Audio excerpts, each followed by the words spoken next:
Hello everyone, আসসালামু আলাইকুম। আপনাদের সবাইকে স্পোর্টসে তনিকে স্বাগতম। এত রাতে ভিডিও দেওয়ার জন্য দুঃখিত। এখন বিপিএল নিয়ে একটি গুরুত্বপূর্ণ আপডেট সামনে আসাতে সেটি আপনাদের সাথে শেয়ার করার জন্যই এখন এত রাতে এই এত হুলস্থুল পরিস্থিতিতে আপনাদের সামনে হাজির হয়েছি। প্রথমত, আমরা সকলেই জানি যে গত মঙ্গলবার বিপিএল এর 7টি দলের মধ্যে 5টি দলকে বিসিবি থেকে নির্দেশ করা হয়েছিল তারা যাতে তাদের ফ্র্যাঞ্চাইজি ফি 1.5 কোটি টাকা দিয়ে তারা এই বিপিএল এ অংশগ্রহণ নিশ্চিত করে। তারা হচ্ছে ঢাকা, খুলনা, সিলেট, রংপুর এবং বরিশাল। অর্থাৎ খুলনা, সিলেট, রংপুর, বরিশাল গত বিপিএল এর পুরনো 4টি দল, পাশাপাশি ঢাকা নতুন দল হলেও তারা যে ঢাকা এবারে বিপিএল এ শাকিব খানের রিমা খালেন যে ঢাকার প্রতিনিধিত্ব করবে সেটি প্রায় 15-20 দিন আগে জানা ছিল। তাও তারা এই সিজনের জন্য কিছুটা পুরনো দল বলাই যায়। এই 5টি দলকে বলা হয় যে গত মঙ্গলবারের ভিতরে তাদের যে ফ্রাঞ্চাইজি ফি 1.5 কোটি টাকা তারা দিয়ে তাদের বিপিএল এ অংশগ্রহণ নিশ্চিত করার জন্য। আর বাকি যেই দল দুটি সেটি হচ্ছে, একটি হচ্ছে রাজশাহী, আরেকটি হচ্ছে চট্টগ্রাম। রাজশাহী হচ্ছে, আমরা সকলে জানি যে রাজশাহীর মালিকানায় আসছে ভ্যালেন্টাইন গ্রুপ। এবার কুমিল্লা নামে কোনো দল থাকছে না। আরেকটি হচ্ছে চট্টগ্রামের মালিকানা নিয়ে সংশয় রয়েছে যে চট্টগ্রাম কিংস নাকি চট্টগ্রাম চ্যালেঞ্জার্স, কিন্তু বিসিবি চট্টগ্রাম কিংসের মালিকানায় এসকিউ গ্রুপসকে বলেছিল তারা আগামী বৃহস্পতিবার অর্থাৎ সকালেই থেকে, তো বৃহস্পতিবার ভিডিওটা পাবলিশ হতে হতে তো বৃহস্পতিবার হয়ে যাবে। আজ বৃহস্পতিবারের মধ্যেই তারা যাতে তাদের যে পেমেন্টের যে 1.5 কোটি টাকা আছে সেটি পরিশোধ করে। অর্থাৎ মঙ্গলবার বাকি পুরনো 5টি দল, বৃহস্পতিবার অর্থাৎ 2 দিন বাড়িয়ে নতুন দুটি দল রাজশাহীর ভ্যালেন্টাইন গ্রুপ এবং চট্টগ্রামের এসকিউ স্পোর্টসকে 2 দিন বাড়িয়ে সময় দেওয়া হয়েছে তারা যাতে বৃহস্পতিবারের মধ্যে টাকা পরিশোধ করে। এর মধ্যে আপডেট রয়েছে যে গত মঙ্গলবারের ভিতরে মাত্র 4টি দল তাদের টাকা পরিশোধ করেছে। এর মধ্যে পুরনো দল 2টি এবং পুরনো দল 3টি এবং নতুন দল 1টি। পুরনো দল 3টি হচ্ছে, একটি হচ্ছে রংপুর রাইডার্স, তাদের ফ্রাঞ্চাইজি ফি 1.5 কোটি টাকা দিয়ে তারা বিপিএল অংশগ্রহণ নিশ্চিত করেছে। তারপর সিলেট স্ট্রাইকার্স তাদের ফ্রাঞ্চাইজি ফি 1.5 কোটি টাকা দিয়ে বিপিএল এ অংশগ্রহণ নিশ্চিত করেছে। আর ঢাকা শাকিব খানের যে রিমা খালেন তারা টাকা দিয়েছে, তারা যদিও নতুন দলই বলা চলে, তারা রিমা খালেন 1.5 কোটি টাকা দিয়ে তাদের বিপিএল অংশগ্রহণ নিশ্চিত করেছে। এবং আরেকটি হচ্ছে রাজশাহীর মালিকানায় থাকা ভ্যালেন্টাইন গ্রুপ, তারা 1.5 কোটি টাকা 2 দিন আগেই মঙ্গলবারে দিয়েই বিপিএল এ অংশগ্রহণ নিশ্চিত করেছে, যেহেতু অন্য কেউ যাতে তাদের জায়গাটা স্পটে না আসতে পারে এই জন্য তারা আগে টাকা দিয়ে ফেলেছে।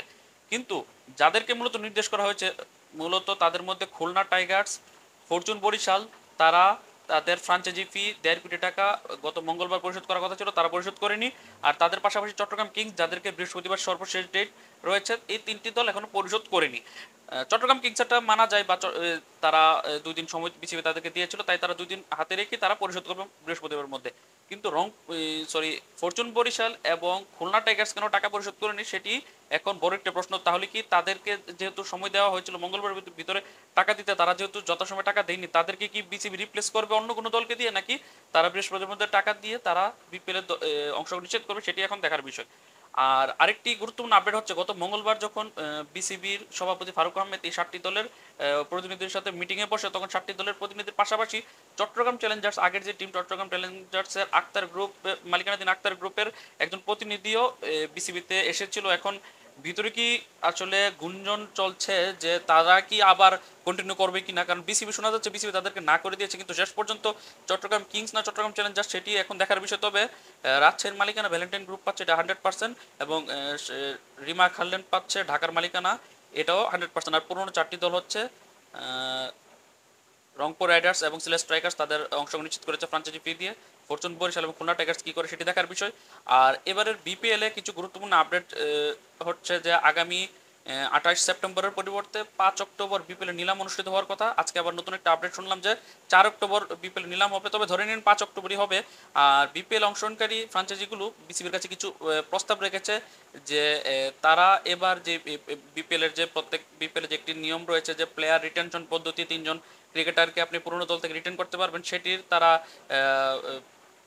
বাতিল করতে চাই। অর্থাৎ ফ্রাঞ্চাইজিরা বিসিবির কাছে আবেদন করেছে যাতে এই নিয়মটি তারা বাতিল করে দেয়, কারণ পুরনো 4টি দল খুলনা, সিলেট, রংপুর এবং বরিশাল থাকলেও নতুন করে 3টি দল আসছে ঢাকার মালিকানায় রিমা খারলেন এবং ভ্যালেন্টাইন গ্রুপ, রাজশাহীর মালিকানায় এবং চট্টগ্রামের মালিকানায় একটি নতুন দল যদি চট্টগ্রাম কিংস আসে, সেক্ষেত্রে তাদের কিন্তু পুরনো কোনো ক্রিকেটার নেই, সেক্ষেত্রে তাদের নতুন করে প্লেয়ার নিতে হবে। এর জন্য তারা নতুন দলগুলো প্লাস পুরনো দলগুলো মিলে বিসিবির কাছে আবেদন করেছে যে তারা বিসিবি যাতে রিটেনশন পদ্ধতি সেটা বাতিল করে দেয়, আর রিটেনশনের পদ্ধতির পরিবর্তে সরাসরি ডিরেক্ট সাইনিংয়ে 4জন দেশি লোকাল ক্রিকেটারকে যাতে তারা ড্রাফটের আগে নিতে পারে এবং বাকি ক্রিকেটারদেরকে তারা ড্রাফটের টেবিলে আগামী 5 অক্টোবর তারা নিতে চায়। এখন বিসিবি সেটি কিভাবে দেখে এবং সেটি কি ডিসিশন নেয় সেটি এখন দেখার বিষয়।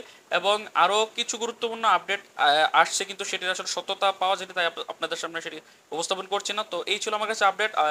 আজ বৃহস্পতিবার দিনের বেলা, আজকে শেষ দিন, বাকি দলগুলো টাকা পরিশোধ করা। এখন দেখা যাক কি হয়। বিসিবি আজকে রাতে হয়তো বা গুরুত্বপূর্ণ সিদ্ধান্ত দিতে পারে, অর্থাৎ আজ বৃহস্পতিবার রাত 12টার পর বৃহস্পতিবার কি আপডেট দেয় সেটি দেখার বিষয়। যদি আজ আজ বৃহস্পতিবার রাত্রে বা বিকালের মধ্যে আপডেট না দেয়, হয়তো বা শুক্রবার 20 তারিখ তারা বিসিবি অফিসিয়াল আপডেট দিতে পারে।